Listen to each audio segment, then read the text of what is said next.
तो आज हम लोग पढ़ेंगे हिस्ट्री, और हिस्ट्री में पढ़ेंगे अरबों का आक्रमण। भारत पर प्रथम मुस्लिम आक्रमण 1711 ईस्वी में हुआ था उबैदुल्लाह द्वारा। यह असफल आक्रमण रहा था। सेकंड आक्रमण बुदेल द्वारा किया गया था, यह भी असफल रहा था। 1712 ईस्वी में सफल आक्रमण मोहम्मद बिन कासिम द्वारा सिंध पर किया गया था। सिंध शासन राय वंश का शासन था। अंतिम शासक राय साहसी द्वितीय था। राय साहसी के मंत्री चाच ने सिंध पर अधिकार कर लिया था। सिंध पर पहले ब्राह्मण राजा थे, फिर चाच थे, फिर चंद्र थे, फिर दाहिर राजा बने।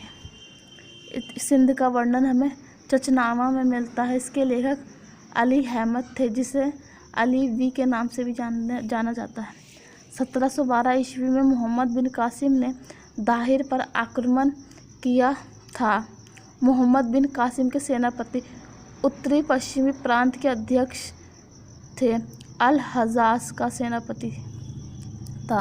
नोट 1712 ईस्वी में जजिया का जो गैर मुस्लिम कर था, इसे लागू किया गया था। ये ब्राह्मण, विधवा एवं विकलांगों को छोड़कर सभी पर लगता था।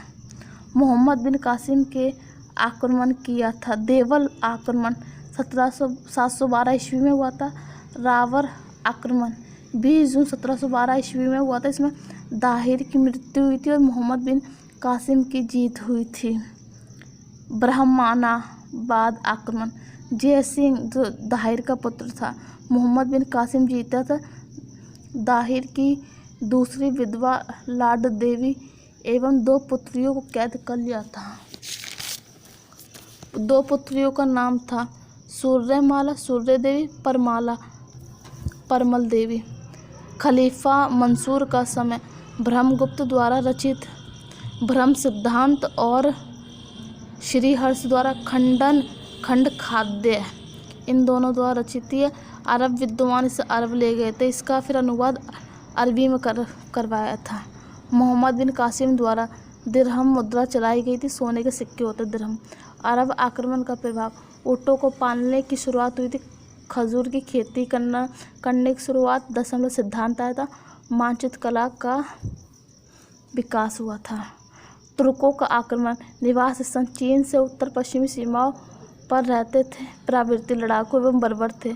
इस्लाम धर्म का ज्ञान उम्मया वंशी शासकों के संपर्क में आने पर अल्पतगीन बुखारा के सामान्य वंश के शासक थे।